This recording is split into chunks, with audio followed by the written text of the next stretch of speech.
শুভ সকাল, আপনাদের স্বাগত জানাই ৭১ অর্থ সংলাপে। সাথে আছি সৈয়দ ইশতিয়াক রাজা। আপনারা জানেন এই অনুষ্ঠানে আমরা আমন্ত্রিত অতিথিদের সাথে দেশের অর্থনীতি, বাণিজ্য, উন্নয়ন নিয়ে কথা বলি। আজ আমরা কথা বলবো বাংলাদেশ রাশিয়া বাণিজ্য সম্পর্ক নিয়ে। আর এতে আমাদের সাথে উপস্থিত আছেন দুইজন বিশিষ্ট অতিথি, তারা রাশিয়ায় বাংলাদেশের প্রবাসী উদ্যোক্তা। আমার সাথে আছেন তমাল পারভেজ, একজন প্রকৌশলী এবং উদ্যোক্তা, এবং আছেন রফিকুল ইসলাম মিয়া আরজু।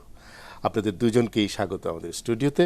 তমাল পারভেজ, শুরু করছি আপনাকে দিয়ে। আপনারা দীর্ঘদিন রাশিয়াতে আছেন এবং বাংলাদেশের সাথে রাশিয়ার বাণিজ্য সম্পর্ককে এগিয়ে নিতে কাজ করছেন।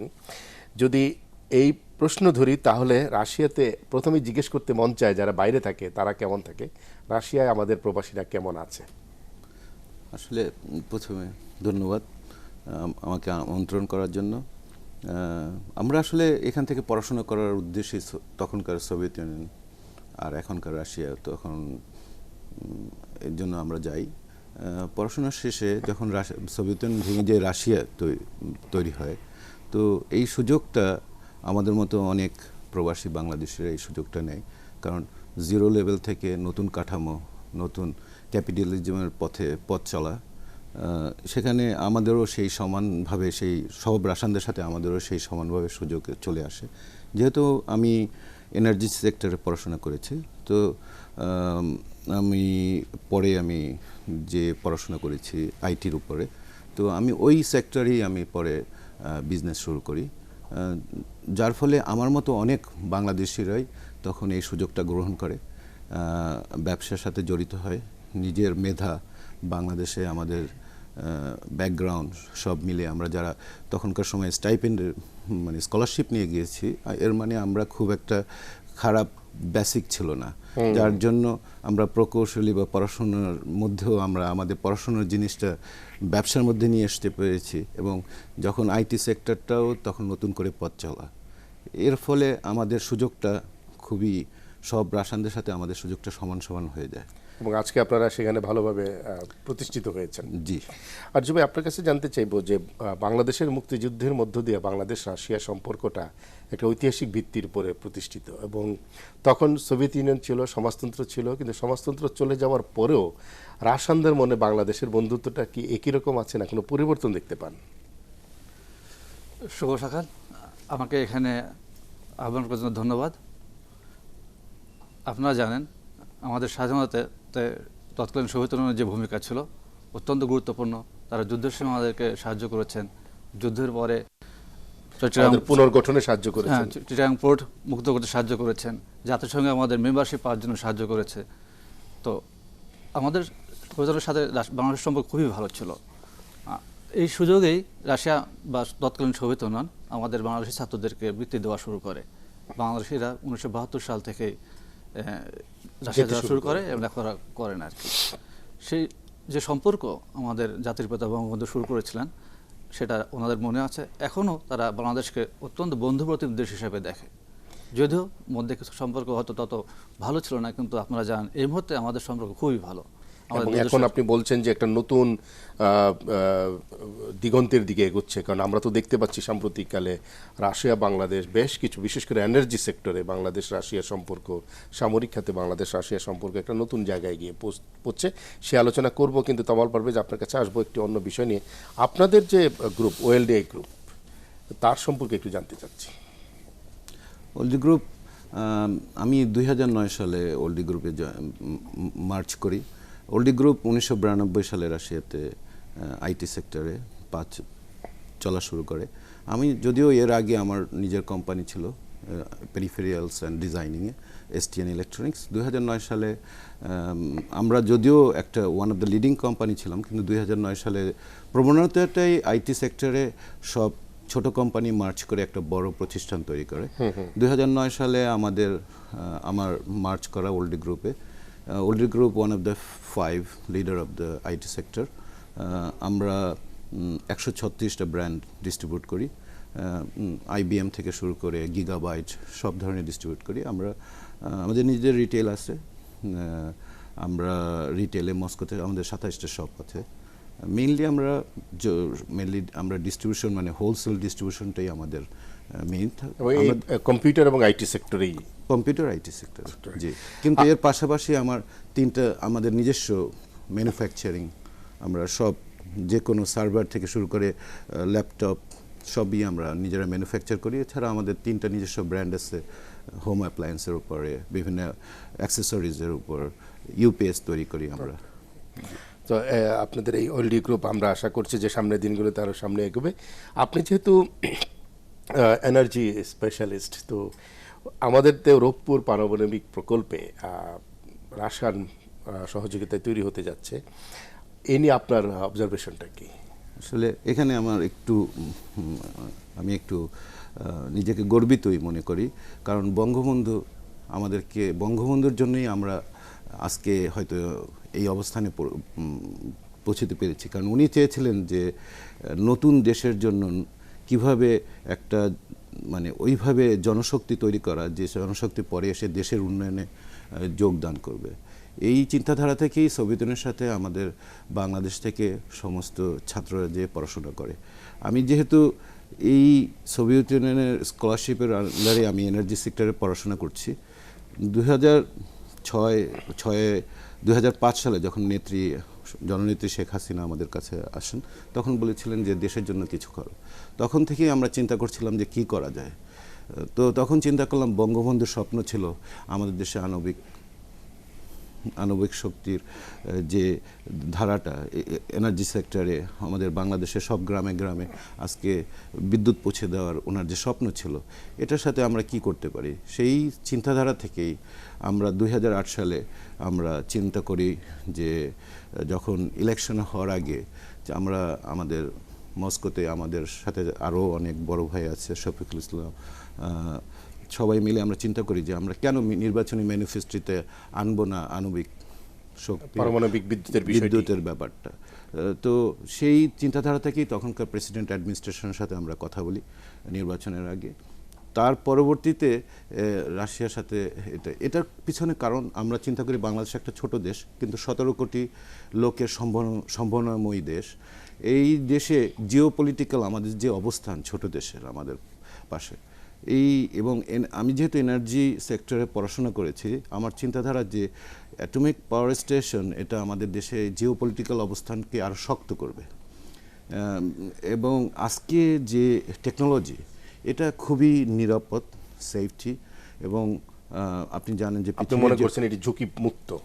অবশ্যই ঝুঁকি মুক্ত। আমি অনেকেই না, কিন্তু আমরা বিদ্যুৎ চাই এবং বাংলাদেশের উন্নয়নে বিদ্যুতের কোনো বিকল্প নেই, এবং পারমাণবিক বিদ্যুৎ একটি অত্যন্ত আমি বলবো কাঙ্ক্ষিত বিদ্যুৎ বিতরণ ব্যবস্থা। আরজু ভাই, আমরা তো পারমাণবিক বিষয় নিয়ে কথা বলছিলাম, বিদ্যুৎ প্রকল্প নিয়ে, কিন্তু এই আলোচনার বাইরে বাংলাদেশ এবং রাশিয়ার মধ্যে যে অর্থনৈতিক সম্পর্ক এবং বাণিজ্য সম্পর্ক, সেটিকে এখন আপনি কিভাবে দেখছেন? সামনের দিনগুলোতে কোথায় কোথায় নিয়ে যাওয়া সম্ভব? ধন্যবাদ। আসলে আজকের যে সম্পর্ক আমাদের, এটাকে খুব সুন্দর এবং বন্ধুত্বপূর্ণ বলা উচিত। আমাদের বঙ্গবন্ধুর কন্যা, জাতীয় জনক বঙ্গবন্ধুর কন্যা শেখ হাসিনার চেষ্টায় আমাদের রাশিয়ার সাথে সম্পর্কটা আবারও খুব সুন্দর এবং দ্রুতগতিতে আগাচ্ছে। আপনারা জানেন পারমাণবিক এনার্জির যে চুক্তিটা হয়েছে, এটা গত বছর কিছুদিন আগে ফাইনাল সিগনেচার হয়ে গেছে। এটা প্রায় $13 বিলিয়ন প্রজেক্ট। আশা করি এটা খুব দ্রুত বাস্তবায়িত হবে।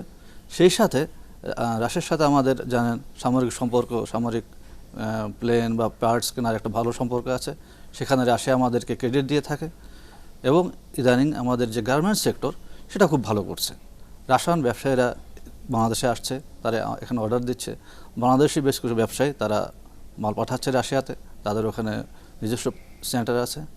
তো পটেনশিয়াল ইজ হিউজ, অনেক বড় পটেনশিয়াল আছে, এখানে আমাদের কাজ করতে হবে। যেমন রাশিয়ার সম্পর্কে কিন্তু তেমন প্রচার কিছুদিন আগেও ছিল না, যে কারণে আমাদের দেশে রাশিয়া যে এত একটা বড় মার্কেট, এটা জানতো না। যদিও বিভিন্ন সময় বিভিন্ন এক্সপোর্ট ফেয়ারে বাংলাদেশের ব্যবসায়ীরা গেছেন, আমাদের পোশাক কারখানার মালিকদের সেখানে যেতে দেখেছি। হ্যাঁ, গেছে, আমি জানি, কারণ আমি 3 বার Russia Bangladesh chamber of commerce and ইন্ডাস্ট্রির প্রেসিডেন্ট ছিলাম, এবং আমি সবসময় তাদেরকে সহযোগিতা করেছি। আমাদের সংগঠন সহযোগিতা করেছে, তাদের নিয়ে আমরা সেমিনার করেছি, রাশিয়ার অর্থনীতি, ব্যাংকিং সিস্টেম, এগুলো নিয়ে তাদেরকে বোঝাইছি। তারা গিয়েছেন, কিন্তু তেমন ফলো আপ হয়নি। ইদানিং দেখা যাচ্ছে যে তাদের আগ্রহটা আরও ভালো, এবং তারা যাচ্ছে। এই যে আজকের সম্পর্ক, এটাকে আরও বড় করা যায়। আমি বলেছি পটেনশিয়াল খুবই বড়, ব্যবসাকে অনেক বড় আকারে নেওয়া যায়। এখন প্রায় $1 বিলিয়ন মতন অন্যান্য সেক্টরের ব্যবসা হচ্ছে, যদি আমরা এই বড় প্রজেক্টগুলোর কথা না বলি, পাওয়ার প্ল্যান্ট, আর্মস, তো এটাকে আরও অনেক বড় করা সম্ভব।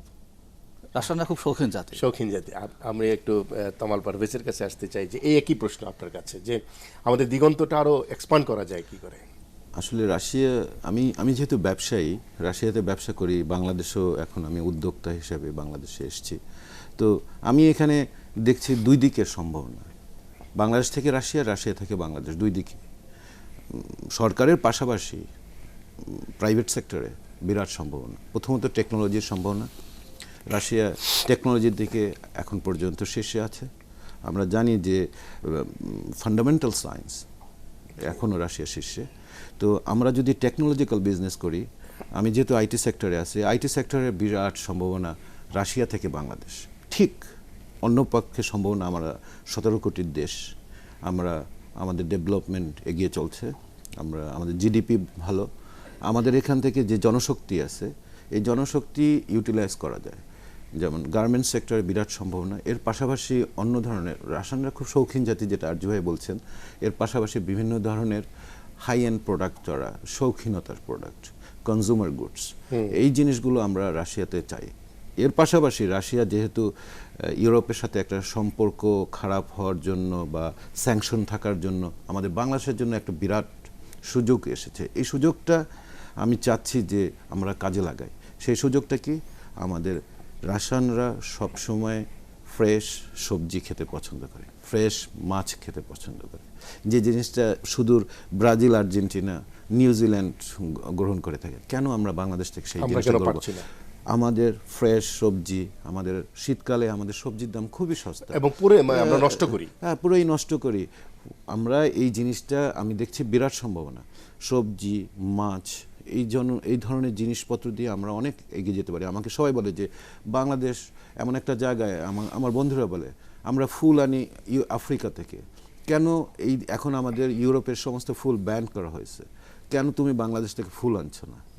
এটা একটা বিরাট সম্ভাবনার দেশে। এখানে আসলে মেইন ব্যাপার হলো যে আমরা যারা রাশিয়াতে আছি, তারা আমি চেম্বারের এখন ভাইস প্রেসিডেন্ট, তো সেইভাবে আমি চিন্তা করি যে আমরা সরকারের সাথে আমাদের ডায়ালগটা দরকার। এখানে কোন কোন সেক্টরে মেইনলি হয়তো অনেকেই জানেন না, আমরা যেহেতু ওখানকে থাকি, আমরা জানি যে রিয়েল কি জিনিসের দরকার আছে। এই ডায়ালগটা আমাদের রাশিয়ান বাংলাদেশি দুই পক্ষের ব্যবসায়ীদের মধ্যে সম্ভাবনা। আপনি যে খাতের কথা বললেন, এই যে সবজির কথা বলছেন, ফুলের কথা বলছেন, আরও অন্যান্য খাত, এগুলো নিয়ে আমাদের যে স্থানীয় যারা ব্যবসায়ী আছে, উদ্যোক্তা আছে, এদের সাথে আপনাদের মত বিনিময় হয় কিনা? এই জন্যই আমি বলছি যে আমাদের এখান থেকে যারা সরকারের প্রতিনিধি যারা যাচ্ছেন, এই অ্যাটমিক পাওয়ার এনার্জির ব্যাপারেই সমস্ত ধরনের প্রতিনিধি আমি রাশিয়াতে যেতে দেখছি। আমি চাচ্ছি যে আমাদের চেম্বারের সাথে কথা বলেন, রাশিয়ান বাংলাদেশ চেম্বারের সাথে কথা বলেন। আমরা জানি ওখানে কী সুবিধা।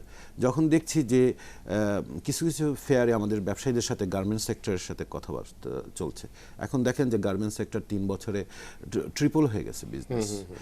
তো এখন অন্য যে সুযোগগুলো আছে, এই সুযোগগুলো হয় আমাদেরকে নিজেদের ইনিশিয়েটিভ নিয়ে দেশে আসতে হবে এবং করতে হবে, এই জিনিসটা আমরাও চিন্তা করছি, অথবা এখানকার যারা ব্যবসায়ী আছে তাদের সাথে আমাদের একটা যোগাযোগের একটা ব্রিজ তৈরি করতে হবে। আচ্ছা, আমি এখানে একটু যোগ করতে চাই। আমাদের কলিগ তমাল পারভেজ যেটা বললেন, ব্যবসা আমাদের অনেক গুণে বেড়ে গেছে।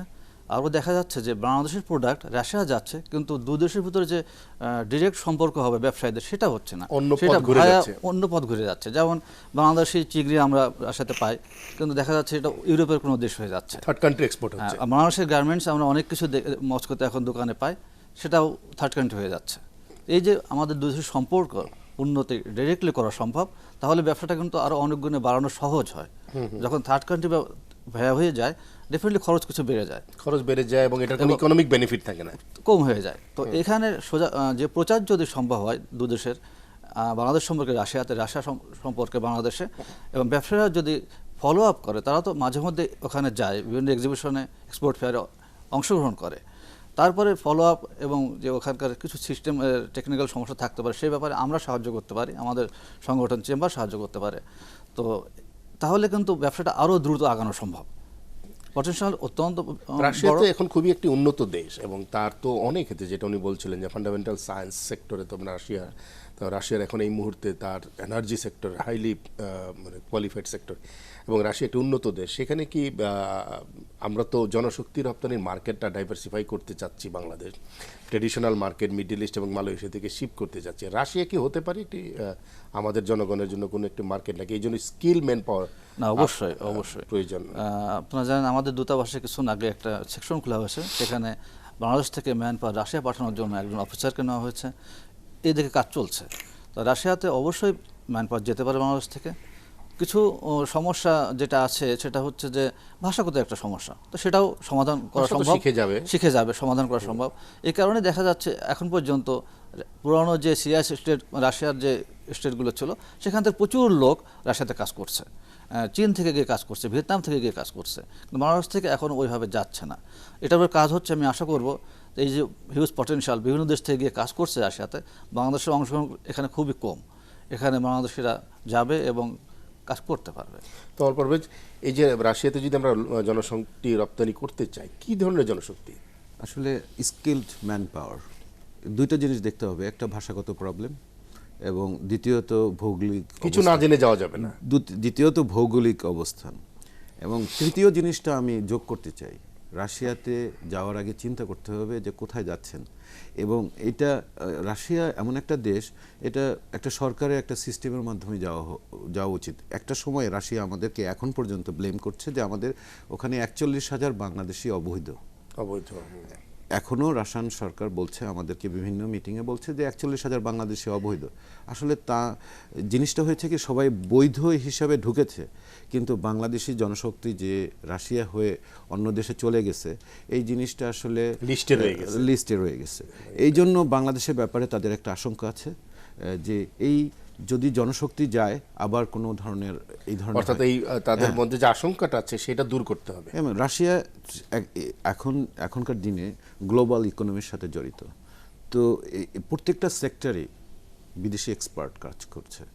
আপনি ব্যাংকিং সেক্টরে দেখেন, এনার্জি সেক্টরে দেখেন, যে কোনো বাংলাদেশেরও আমি আশা করছি যে বিরাট সম্ভাবনা। তমাল পারভেজ, আপনারা দুজন শুধু ব্যবসা বাণিজ্য করছেন না, সামাজিক সাংস্কৃতিক কর্মকাণ্ডেও আপনাদের আমরা দেখতে পাচ্ছি জড়িত আছেন, এবং বাংলাদেশ রাশিয়া সামাজিক সম্পর্ক, রাজনৈতিক সম্পর্ককে এগিয়ে নেওয়ার ক্ষেত্রে ভূমিকা রাখছেন। আপনারা দুজনেই বঙ্গবন্ধু পরিষদের সাথে আছেন সভাপতি এবং সাধারণ সম্পাদক হিসেবে। বাংলাদেশে আপনারা বিনিয়োগও করেছেন। আমরা জানি যে আপনারা দুজনেই এনআরবি কমার্শিয়াল ব্যাংকের পরিচালক। এই বিনিয়োগ সম্পর্কে একটু বলবেন, কেন বিনিয়োগে আগ্রহী হলেন? আসলে প্রথমে ধন্যবাদ দিতে হয় আপনাকে যে এই কথাটা তোলার জন্য। যদিও রাশিয়া বাংলাদেশ সম্পর্কে এখানে আমাদের প্রবাসীদের কিন্তু একটা বিরাট প্যাট্রিয়টিজম কাজ করে। জননেত্রী শেখ হাসিনা আমাদেরকে আহ্বান জানিয়েছিলেন যে দেশে উদ্যোগ নিয়ে তোমরা কিছু করো, তোমরা এখানে সফল হলে কী হবে, তোমরা দেশের জন্য কিছু করো। যখন আমরা সুযোগ পেয়েছি, তো ওনার আহ্বানে আমরা দেশে আসি। দেশে আসার উদ্যোগ কেন? ব্যাংকিং সেক্টর, কারণ আমরা যারা প্রবাসে থাকি তাদের মধ্যে বিভিন্ন ধরনের চিন্তাভাবনা আছে। দেশের যে গতানুগতিক ব্যবসা আছে তা তো আছে, কিন্তু আমরা ইউরোপের থেকে দেখেছি যে এখানে অন্য ধরনের চিন্তাভাবনা নিয়ে কাজ করা সম্ভব। তো আমাদের চিন্তা ছিল যে আমাদের ইনভেস্টমেন্টটা দেশের এমন একটা সেক্টরে কাজ করুক যেখানে নতুন জব অপরচুনিটি হবে, কর্মসংস্থান হবে, এসএমই সেক্টরে আমাদের ইনভেস্টমেন্টটা যাবে। এটাই আমাদের চিন্তাভাবনা ছিল। আমরা চাচ্ছিলাম না যে গতানুগতিক ব্যাংকের মতো আমাদের ব্যাংকটা এগিয়ে চলুক।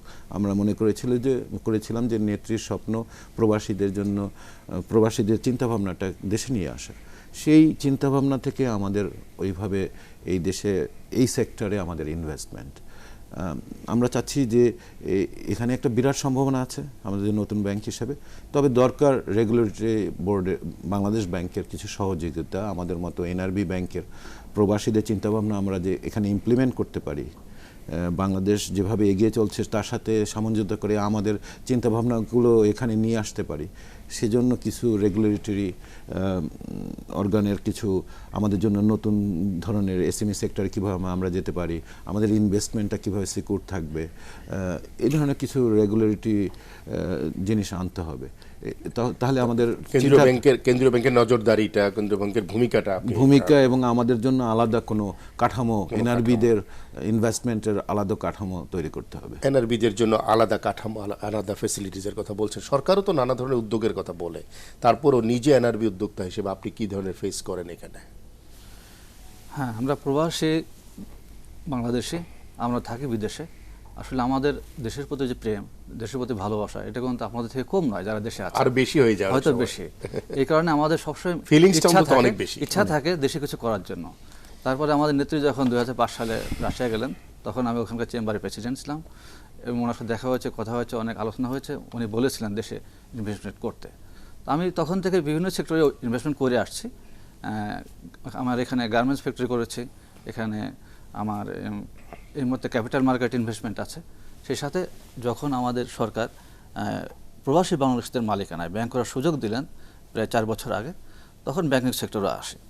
তো আমাদের যে চিন্তাধারা ছিল, আমরা প্রবাসী বাংলাদেশি, আমাদের ব্যবসা ওখানে ট্রান্সপারেন্ট, আমরা ব্যাংকিং সেক্টরও ট্রান্সপারেন্ট থাকব। বাংলাদেশের যে এত ভালো উন্নতির সাথে সাথে কিন্তু ব্যাংকিং সেক্টরে যে একটা বদনাম আছে, এখানে প্রচুর ব্যাড লোক আছে। তো আমরা আশা করেছি যে এখানে আমরা একটা ওয়ার্ল্ড স্ট্যান্ডার্ড ট্রান্সপারেন্ট ব্যাংক করব, যেখানে কোনো ব্যাড লোন থাকবে না, যেখানে আমরা ওয়ার্ল্ড স্ট্যান্ডার্ড সার্ভিস দিতে পারবো, মানুষের কাছে যেতে পারবো এবং আমাদের মালিকদের কোনো এখানে হস্তক্ষেপ থাকবে না, ম্যানেজমেন্ট থাকবে। আমরা শুধু পলিসি ঠিক করব মানুষের জন্য, সার্ভিস দেওয়ার জন্য। তো এক্ষেত্রে অবশ্যই আমাদের দরকার বাংলাদেশ ব্যাংক রেগুলেটরি বডি, তাদের থেকে কিছু রেগুলেশনস আমাদের এনআরবি ব্যাংক নিয়ে, যেটা আমরা কিছুটা পেয়েছি কিন্তু অনেকটাই এখনও পাইনি। তাহলে যদি আমাদের কিছু স্পেশাল রেগুলেশন থাকতো, তাহলে আমরা কিন্তু আরও ভালো করতে পারতাম। এবং এগুলো নিয়ে কেন্দ্রীয় ব্যাংকের সাথে আপনাদের মত বিনিময় হয়েছে কিনা? হয়েছে, আমাদের থেকে প্রস্তাব আমরা দিয়েছি আমাদের ব্যাংকের মাধ্যমে। তারা যেগুলো চিন্তা করছেন, হয়তো কিছু পাবো, কিছু পেয়েছি, একেবারে যে কিছু পাইনি এমন নয়। এখন আমরা ভিডিও কনফারেন্স করেও মিটিং করতে পারি, ওনারা পারমিশন দিয়েছেন। তো যদিও সব জায়গায় বাস্তবতা হয়নি, কিন্তু এই সমস্ত সুযোগ আমাদের আছে। আমরা মালিকেরা, ডাইরেক্টররা বাইরে থেকেও এটা করতে পারি। তো আমরা আরও অনেক কিছু চাই কেন্দ্রীয় ব্যাংকের কাছে, আশা করি এটা পাবো। তাহলে আমাদের যে চিন্তা ছিল, একটা ভালো সার্ভিস দিতে পারবো, আমরা ট্রান্সপারেন্ট থাকবো, যেখানে কোনো বদনাম থাকবে না, সেটা আশা করি করতে পারবো আমরা। ইন্স্যুরেন্সের ক্ষেত্রে যদি সরকার এরকম ওপেন করে, আপনারা আগ্রহ আছে কিনা বাংলাদেশের ইন্স্যুরেন্স খাতে আসার জন্য? কারণ ইন্স্যুরেন্স খাতটা কিন্তু অনেক বেশি অভ্যন্তরীণ রয়ে গেছে, আমরা এটাকে এক্সপ্যান্ড করতে পারছি না। রাশিয়াতে ইন্স্যুরেন্স খাত কিরকম বিকশিত হচ্ছে? আসলে আমরা চাই যে ক্ষেত্রেই আসে সেটা থাকুক ট্রান্সপারেন্ট, আমরা তাহলে আগ্রহী হতে পারি। যদি এখানে মানে আপনার বিনিয়োগটা যেন স্বচ্ছ হয়, বিনিয়োগটা যেন ঝামেলা মুক্ত হয়। আমি এখানে একটু বলতে যাচ্ছি, ইন্স্যুরেন্স এখন গ্লোবাল ইকোনমির সাথে ইন্স্যুরেন্স এটা পাশাপাশি, যে কোনো ব্যবসা এবং ইন্স্যুরেন্স এটা পাশাপাশি। আপনার মানুষের জীবন এবং ইন্স্যুরেন্স পাশাপাশি, স্বাস্থ্য ক্ষেত্র বলেন বা ব্যবসায়িক ক্ষেত্র বলেন, জীবনের সাথে জড়িত। গ্লোবাল ইকোনমির সাথে রাশিয়া যেভাবে জড়িত, রাশিয়ার ইন্স্যুরেন্স সেক্টরটা এভাবে এগিয়ে চলছে। তো ইন্স্যুরেন্স সেক্টর একটা বিরাট সম্ভাবনার দেশ। বাংলাদেশে আমি জানি যে ইন্স্যুরেন্স বিজনেস খুব ভালো, অনেক ইন্স্যুরেন্স কোম্পানি বিভিন্ন কাঠামোর মধ্যে আসতে পারছে না, কোনো কাঠামোর মধ্যে আসতে পারছে না। এবং আমি বাংলাদেশের ইন্স্যুরেন্স একটা গ্যাপ দেখছি, আমাদের যে অভিজ্ঞতার সাথে আমরা এখানে একটা গ্যাপ দেখছি। এখানে আমার দরকার আবার বলতে হয় যে রেগুলেশনটা এমনভাবে তৈরি করা যে মানুষ বুঝতে পারবে কেন তার ইন্স্যুরেন্স প্রয়োজন। বাংলাদেশে এখনো কেউ স্বাস্থ্যের জন্য ইন্স্যুরেন্স করে না, আমরা চিন্তাই করতে পারি না যে আমি ওখানে স্বাস্থ্যের ইন্স্যুরেন্স না করে কিভাবে থাকবো। এটা আমার প্রথম কাজ হলো স্বাস্থ্যের জন্য ইন্স্যুরেন্স করা। গভর্নমেন্ট সমস্ত, যদিও সোভিয়েত ইউনিয়নের সবার জন্য মেডিসিন ফ্রি ছিল, এখন গভর্নমেন্ট করে দিছে যে ইন্স্যুরেন্স ভিত্তিক মেডিসিন, সারা পৃথিবীতেই তাই। ইন্স্যুরেন্স ভিত্তিক মেডিসিন গভর্নমেন্ট একটা সাবসিডি দিচ্ছে সাধারণ লোকের জন্য। আপনার যদি এর চেয়েও, গভর্নমেন্টের চেয়েও বেশি ভালো আপনি সুবিধা পেতে চান, তারপর আপনি আবার ইন্স্যুরেন্স যাচ্ছেন। ইন্স্যুরেন্স দেয় গ্যারান্টি এবং সিকিউরিটি, কিন্তু উইদাউট রেগুলেশন এটা সম্ভব না। এই জিনিসটা আপনি স্বচ্ছতা না থাকলে, স্বচ্ছতা না, আপনাদের দুজনের কাছেই আরজু ভাই দিয়ে শুরু করছি শেষ প্রশ্ন। আমরা প্রায় শেষ পর্যায়ে চলে আসছি। নিজের ব্যবসা বাংলাদেশের সম্প্রসারণে যদি কিছু বলতেন। ধন্যবাদ। খুবই সংক্ষেপে। হ্যাঁ, আমি বলেছি আমার কয়েকটা সেক্টর এখানে ইনভেস্টমেন্ট আছে। ব্যাংক ছাড়াও আছে ক্যাপিটাল মার্কেট, যেখানে আমি নিটা অ্যাকাউন্টের মাধ্যমে ইনভেস্ট করেছি। আমার এখানে গার্মেন্টস সেক্টরে, রিয়েল এস্টেটে গার্মেন্টস ফ্যাক্টরি করা হচ্ছিল, ওটাকে এক্সপান্ড করছি। কমার্শিয়াল বিল্ডিং আছে। তো এভাবে ইনফ্রাস্ট্রাকচারে ইনভেস্টমেন্ট করছি, যাতে এখানে ব্যবসার ক্ষেত্রে তারা এটা আমি অর্থাৎ অবদান আপনি রাখতে আপনি পারি। একটা শক্ত অবস্থান তৈরি করছেন কামাল পারভেজ। আমি আসলে ধন্যবাদ এই প্রশ্ন করার জন্য। আমি টেকনোলজি নিয়ে বিজনেস করি, আমার অবশ্যই চিন্তাধারা থাকবে আমার টেকনোলজি, আমার জানাশোনা, আমি যে পরিধি আছে সেই জিনিসটা আমি বাংলাদেশে যতখানি ইমপ্লিমেন্ট করি। ব্যাংকিং সেক্টরে ইনভেস্টমেন্টের পিছনে এটাই কারণ ছিল যে আমি চিন্তা করছিলাম যে নতুন এন্টারপ্রেনার তাদেরকে আমি ইনভেস্টমেন্ট করতে পারবো, নতুন যাদের আমিও এক সময় প্রথম আমার নিজের অভিজ্ঞতাতে আমার নতুন কিছু করতে চেয়েছিলাম, সেই রকম সম্ভাবনায় জিনিসগুলোকে ইনভেস্টমেন্ট করার এ ধরনের চিন্তাভাবনা আমার মধ্যে আছে।